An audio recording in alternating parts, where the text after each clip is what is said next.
जय हिंद दोस्तों। आज हम पढ़ेंगे संविधान के बारे में। संविधान क्या है, संविधान कब बना, कब लागू हुआ, उसके बारे में पढ़ेंगे। और देखेंगे कि कल यानी कल जो 26 जनवरी गणतंत्र दिवस मनाया जाएगा, उसके उपलक्ष्य में भारत में कहाँ के अतिथि आएंगे। आइए सबसे पहले हम देखते हैं कि संविधान का इतिहास क्या है, संविधान कब बना, कितने दिन में बना। सबसे पहले देखते हैं। देखिए, संविधान को बनने में 2 वर्ष 11 माह 18 दिन लगे। 2 वर्ष 11 माह 18 दिन का समय संविधान को बनने में लगा। संविधान में कुल मिलाकर सबसे बड़ी समिति थी, जो बड़ी समितियां थी वो 8 थी और बाकी छोटी अन्य समितियां थी। उनमें से सबसे प्रमुख समिति था प्रारूप समिति, जिसके अध्यक्ष थे डॉक्टर भीमराव अंबेडकर। इसके अध्यक्ष थे डॉक्टर भीमराव अंबेडकर। इसमें कुल 7 सदस्य थे। कितने सदस्य? 7 सदस्य थे, जिसमें भीमराव अंबेडकर क्या थे? अध्यक्ष थे। इन्होंने ही संविधान का मसौदा तैयार किया, प्रारूप तैयार किया कि कैसे संविधान का निर्माण किया जाएगा। और संविधान तो लागू हुआ था 26 जनवरी 1950 को, लेकिन संविधान जो है वो 26 नवंबर 1949 को ही बनकर तैयार हो गया था, यानी 2 महीना पहले ही बनकर तैयार हो गया था। लेकिन 2 महीने लेट क्यों लागू हुआ, 2 महीने बाद क्यों लागू हुआ? क्यों? क्योंकि 26 जनवरी 1930 में कांग्रेस के लाहौर अधिवेशन में, जब लाहौर अधिवेशन हो रहा था, तो उस समय उसके अध्यक्ष बने पंडित जवाहरलाल नेहरू। उन्होंने 26 जनवरी को पूर्ण स्वराज की मांग की, पूर्ण स्वराज घोषित कर दिया। उसी के उपलक्ष्य में 26 नवंबर को ना मनाकर 26 जनवरी को संविधान लागू किया, ताकि जो 26 जनवरी को पूर्ण स्वराज घोषित किया गया था वो भी याद रहे। और 26 नवंबर को हमारा मनाया जाता है संविधान दिवस। क्या मनाया जाता है? संविधान दिवस। ये 26 जनवरी को हमारा 26 नवंबर को क्या मनाया जाता है? संविधान दिवस मनाया जाता है। अब हम देखते हैं संविधान है क्या, संविधान किसको कहते हैं, संविधान की परिभाषा क्या है। देखिए, संविधान देश की सर्वोच्च विधि या कानून है जो सरकार के कार्यों व गठन के बारे में जानकारी देती है। संविधान क्या है? भारत की यानी पूरे देश की, जिस देश में संविधान लागू हुआ, जिस देश की संविधान है, वो पूरे देश का सबसे सर्वोच्च कानून होता है।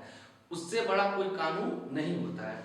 और संविधान सरकार को क्या करना है या क्या नहीं करना है क्या का वर्णन करता है, यानी सरकार क्या क्या करेगी और क्या क्या नहीं करेगी, इस सब के बारे में संविधान में वर्णन होता है। जो आज हमारी सरकार कार्य कर रही है वो किसके अनुसार कर रही है? इस संविधान के अनुसार कर रही है। जो भी वो निर्णय लेती है वो संविधान को ध्यान में रखते हुए निर्णय लेती है, ताकि संविधान का उल्लंघन ना हो, संविधान से हटकर कोई नियम या कानून ना बन जाए। उसको संविधान को ध्यान में रखकर सारे नियम व कानून बनाए जाते हैं। आप समझ गए ना? पहले संविधान को बनने में 2 वर्ष 11 माह 18 दिन लगे। संविधान की सबसे प्रमुख समिति प्रारूप समिति, जिसके अध्यक्ष थे डॉक्टर भीमराव अंबेडकर। और 26 जनवरी 1950 को संविधान लागू हुआ, लेकिन उसके 2 महीना पहले ही 26 नवंबर 1949 को संविधान बनकर तैयार हो गया था। अब 2 महीना लेट क्यों लागू हुआ? क्योंकि 26 जनवरी 1930 में लाहौर अधिवेशन, कांग्रेस के लाहौर अधिवेशन में अध्यक्ष बने पंडित जवाहरलाल नेहरू, जिन्होंने 26 जनवरी को पूर्ण स्वराज घोषित कर दिया। उसी के उपलक्ष्य में 26 नवंबर को ना लागू करके 26 जनवरी 1950 को संविधान लागू किया। हमें संविधान की जरूरत क्यों पड़ी, आखिर हमें संविधान क्यों बनाना पड़ा? देखिए, जब पहले हमारा संविधान नहीं बना था तो इस देश को चलाने के लिए ना तो कोई सरकार होती थी, ना कोई नियम, ना कोई कानून। लोग किसी के जमीन किसी के ऊपर अधिकार कर लेते थे, ना किसी की बात कोई सुनता था। हर जगह लड़ाई काट मार झगड़ा होते रहता था। लेकिन संविधान बनने के बाद, आज संविधान बन गया है तो आप देख सकते हैं कि कोई किसी को बिना वजह किसी को कुछ गाली नहीं देता, मारता नहीं या किसी को परेशान नहीं करता। यदि परेशान भी करता है तो संविधान के अनुसार उसे दंड दिया जाता है।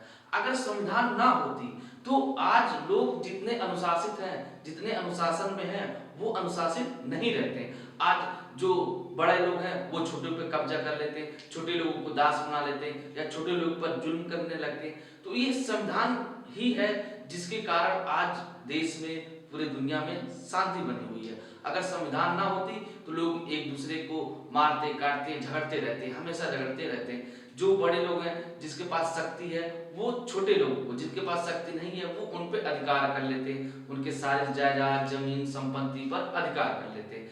लेकिन संविधान बन गया तो संविधान बनने के बाद सारे जगह सारे स्थान पर सारे देश में शांति हुई है।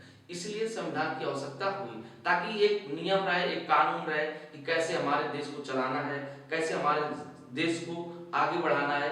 इसके कारण संविधान की जो है निर्माण हुई। अब हम देखते हैं संविधानवाद क्या है, सरकार क्या है, राज्य क्या है, राष्ट्र क्या है। देखिए संविधानवाद क्या है, जब संविधान के अनुसार सरकार बनाए व चलाई जाए तब क्या कहलाता है, वह संविधानवाद है। यानी जब संविधान के अनुसार सरकार बने और उसके अनुसार ही शासन चले तो उसको कहेंगे कि इस देश में संविधानवाद है।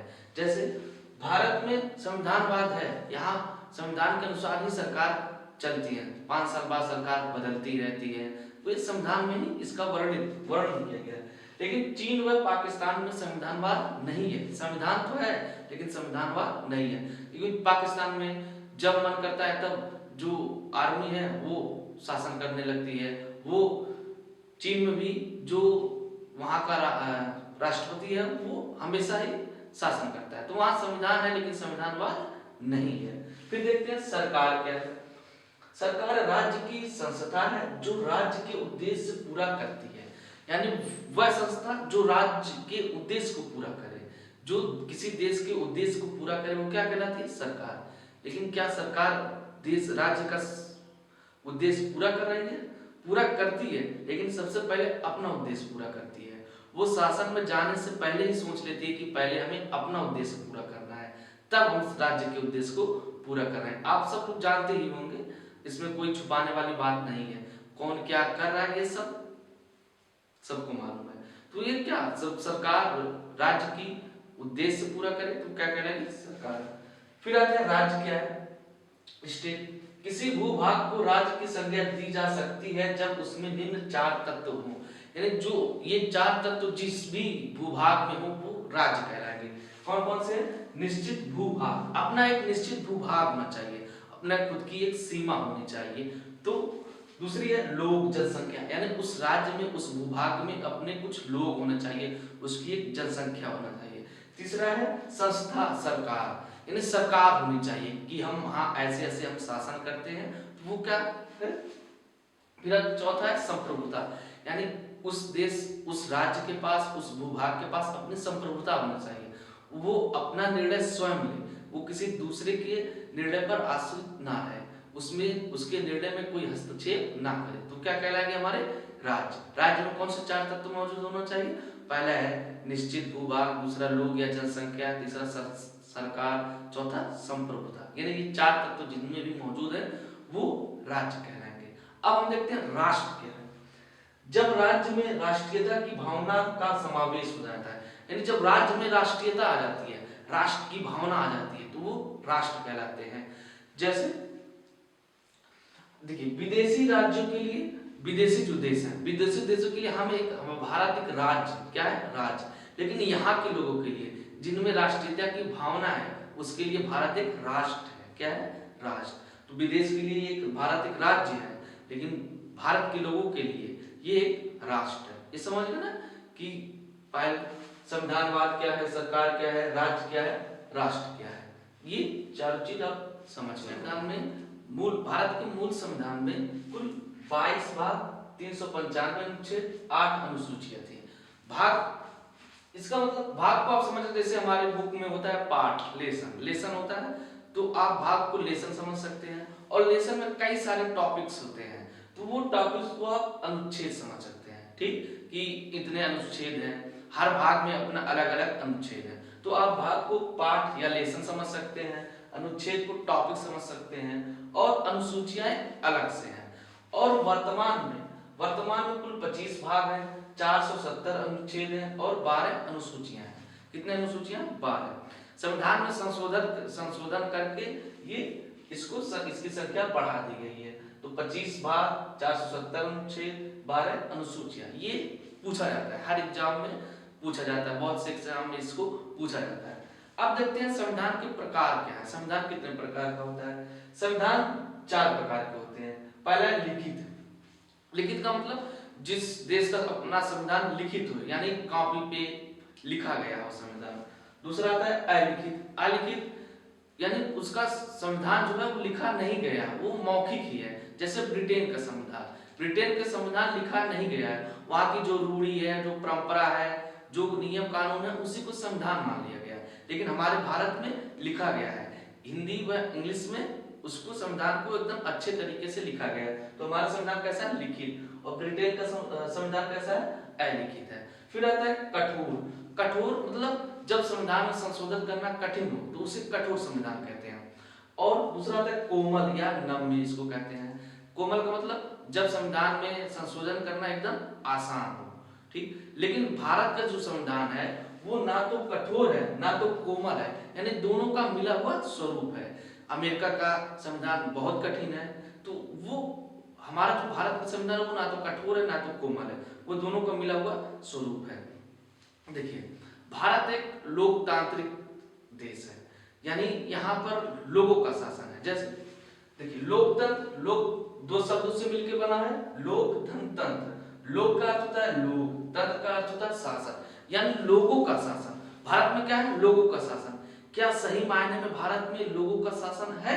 आज देख रहे हैं सरकार को जो भी नियम और कानून बना रही है, जिस वर्ग के लिए बना रही है उसको ध्यान में नहीं रखती है, वो अपने से संविधान, अपने से ही नियम कानून बना दे रही है।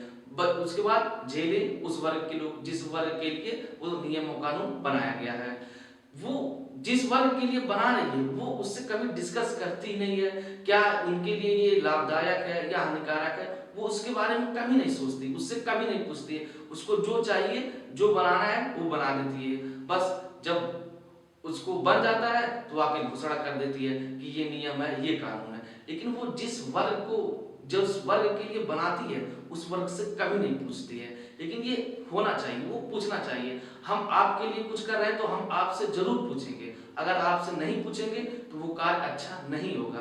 तो सरकार को भी चाहिए जिस वर्ग के लिए कोई भी नियम या कानून बनाए उसको उस वर्ग से एक बार राय ले ले, उस वर्ग के साथ एक बार बैठ के आराम से समझ ले कि क्या ये सही है, क्या नहीं सही है।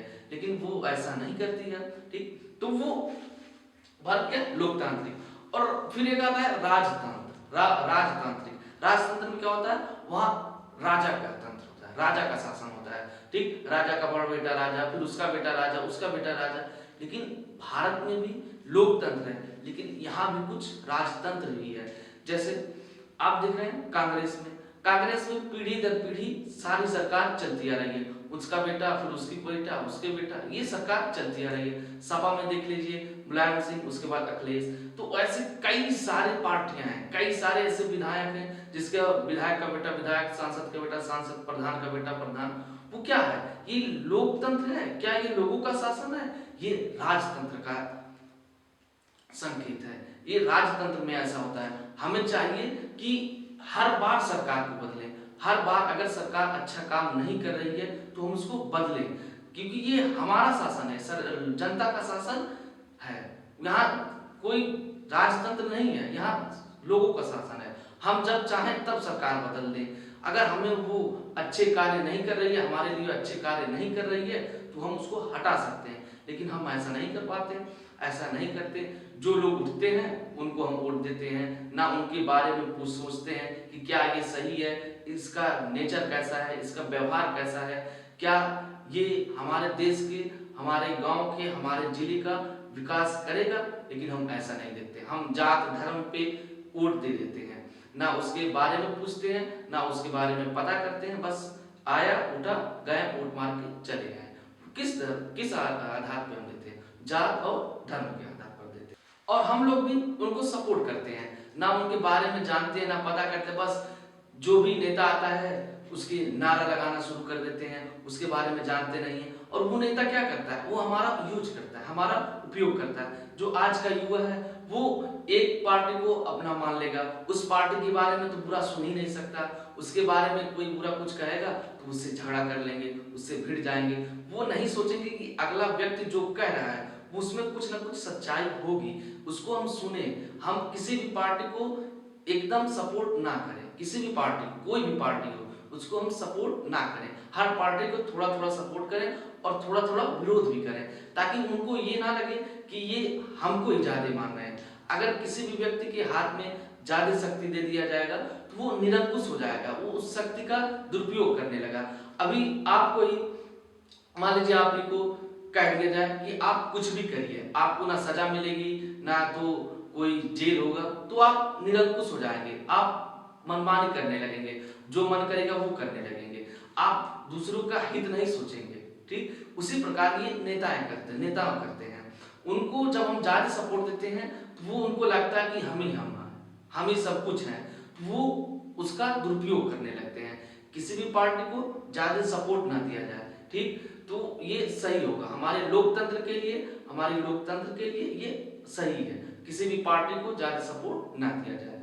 ठीक, अब हम देखते हैं प्रस्तावना के बारे में, यानी संविधान की प्रस्तावना क्या है उसके बारे में हम देखते हैं। अब हम देखते हैं संविधान की प्रस्तावना। प्रस्तावना क्या है?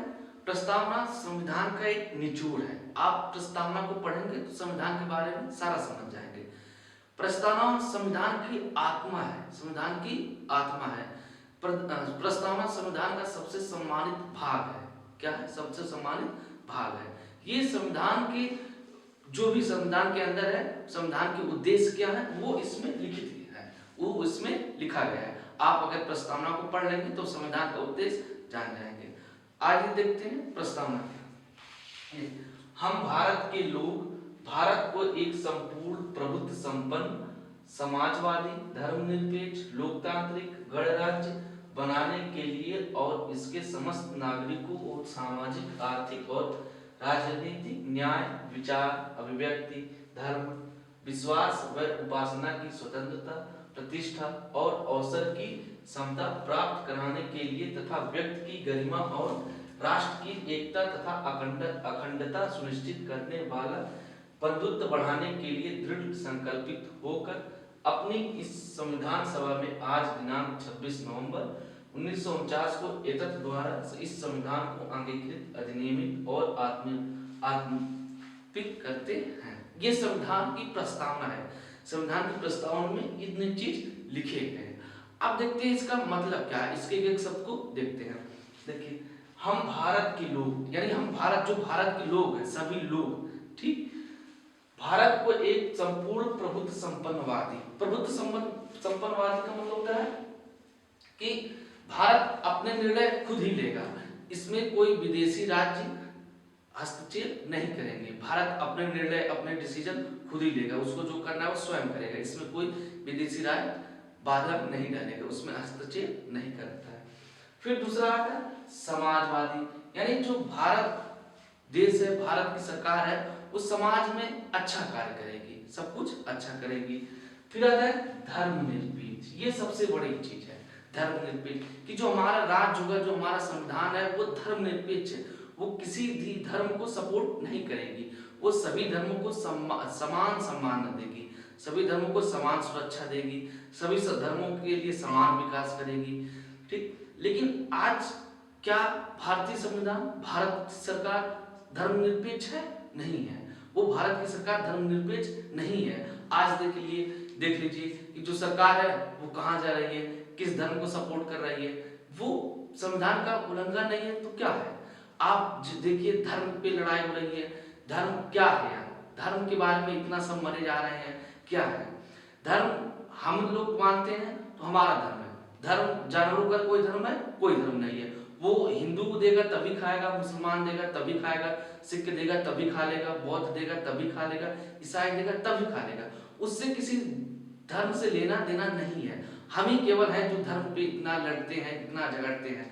अभी देखिए, मान लीजिए ये कोई जानवर है, 4 जानवर है, इसमें कोई हिंदू है, कोई मुस्लिम है, कोई सिख है, कोई बौद्ध है, इसमें कोई लॉजिक लग रहा है आपको? कोई लॉजिक है? कोई लॉजिक नहीं है यार। हम केवल मानते हैं, लेकिन जो जानवर है उनसे कोई मतलब नहीं, वो धर्म उनसे क्या लेना था, उनसे बस खाने से मतलब है, हम भी तो एक जीव है, हम भी एक जानवर है, लेकिन हम धर्म को बना लिए, हम धर्म के जंजाल में फंस चुके हैं, तो उससे बाहर निकलना बहुत मुश्किल है। लेकिन इन जानवरों से कोई धर्म से लेना देना है? नहीं लेना देना है। वो मंदिर में जाएंगे तभी खा लेंगे, मस्जिद में जाएंगे तभी खा लेंगे, चर्च में जाएंगे तभी खा लेंगे, उनसे कोई लेना देना ही है। अभी मान लीजिए ये 4 जानवर हैं, उनमें से कोई ब्राह्मण है, कोई क्षत्रिय है, कोई वैश्य है, कोई शूद्र है, उसमें कोई लॉजिक लग रहा है कि भाई जानवर जानवर है, गधा गधा है, उसमें क्या मुस्लिम, उसमें क्या हिंदू, उसमें क्या सिख, उसमें क्या बौद्ध, उसमें क्या ब्राह्मण, उसमें क्या वैश्य, उसमें क्या क्षत्रिय? भाई जानवर तो जानवर है, एक प्रजाति की जानवर जानवर है, वैसे हम लोग भी हैं, लेकिन हम लोग ये सारा नियम बना दिए हैं और मनुष्य जो है वो अपने बनाए हुए जंजाल में खुद ही फंसता जा रहा है। जो वो नियम कानून बनाया वो खुद ही उसमें फंसता जा रहा है। जो ये जानवर है, जानवर उनसे कोई धर्म से लेना देना है? कोई नहीं लेना है। ठीक, हम राम को मानते हैं लेकिन राम की नहीं मानते। वो राम जो एक बार माँ के कहने पर एक बार वनवास चला गया, 14 साल वनवास चला गया, लेकिन उसी राम की कहानी सुनाने वाले, उसी राम की कहानी सुनाने वाले लाखों रुपए ले लेते हैं। जो राम कुटिया में रहता था उसकी कहानी सुनाने वाले आज एसी में सोफे पे बैठते हैं, मर्सिडीज कार में जाएंगे, बिजनेस क्लास में यात्रा करेंगे। तो क्या हमारा राज्य आज धर्म है, धर्मनिरपेक्ष है?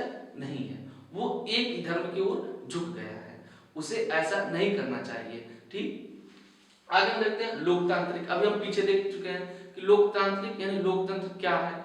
लोकतंत्र लोगों का शासन, यानी जनता जो है वो अपना सरकार स्वयं चुनेगी, वो अपना सरकार स्वयं चुनेगी कि हम आपको चुने हैं, आप हमारे लिए सारा काम करिए, हमारे लिए सड़क का प्रबंध करिए, हमारे लिए नाली का, हमारे लिए खाने का, हमारे लिए रहने का, हमारे लिए उद्योग, बाकी सारी चीजों का हमारे लिए आप प्रबंध करिए। उसके बाद आते हैं समस्त नागरिकों के लिए आर्थिक, राजनीतिक, न्याय, विचार, अभिव्यक्ति, धर्म, विश्वास, उपासना की स्वतंत्रता, यानी आर्थिक स्वतंत्रता, राजनीतिक यानी राजनेता कोई भी बनता है, कोई भी चुनाव लड़ सकता है, न्याय, न्याय के हर सबको न्याय मिलेगा, विचार, आप इस देश में कुछ भी सोच सकते हैं, कुछ भी कर सकते हैं, अभिव्यक्ति, आप कुछ भी बोल सकते हैं, लेकिन उस पर भी कुछ निर्बंधन है, उस पर भी कुछ रोक लगाई गई कि आप ऐसा ना बोले कि जिससे समाज को बुरा लगे, जिससे समाज में कुछ बाधा उत्पन्न हो। फिर आता है धर्म। आप धर्म मानते हैं ना, आप धर्म, जब हिंदू का कोई त्यौहार होता है तभी सरकार सपोर्ट करती है, मुसलमान का कोई त्यौहार होता है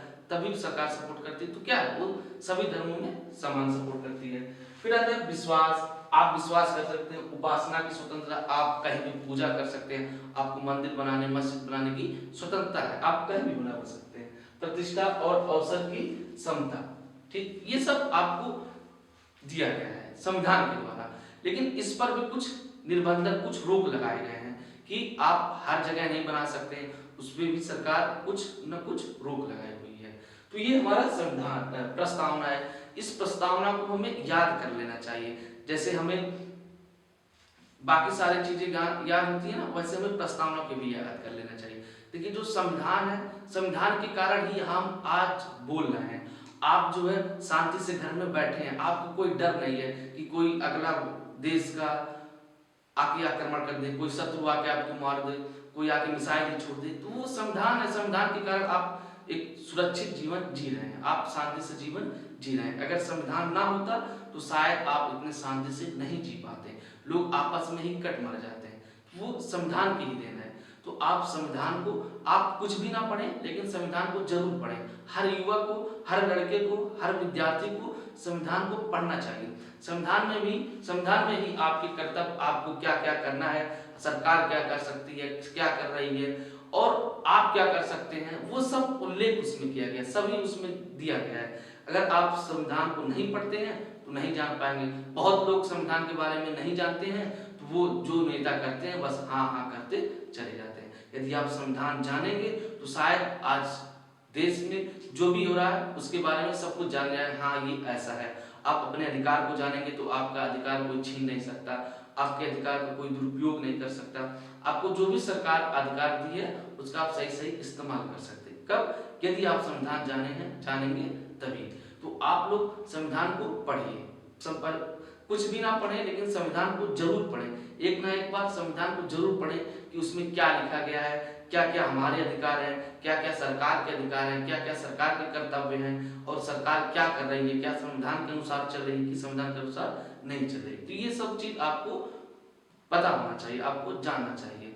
ठीक, अब हमने ये प्रस्तावना देख लिया, संविधान कब बना, ये सब हमने देख, संविधान की परिभाषा पार्ट में हम संविधान की विशेषताएं और संविधान के आर्टिकल्स, एक एक अनुच्छेद के बारे में पढ़ेंगे, उसके बारे में डिटेल से जानेंगे। तब तक के लिए जय हिंद, जय भारत।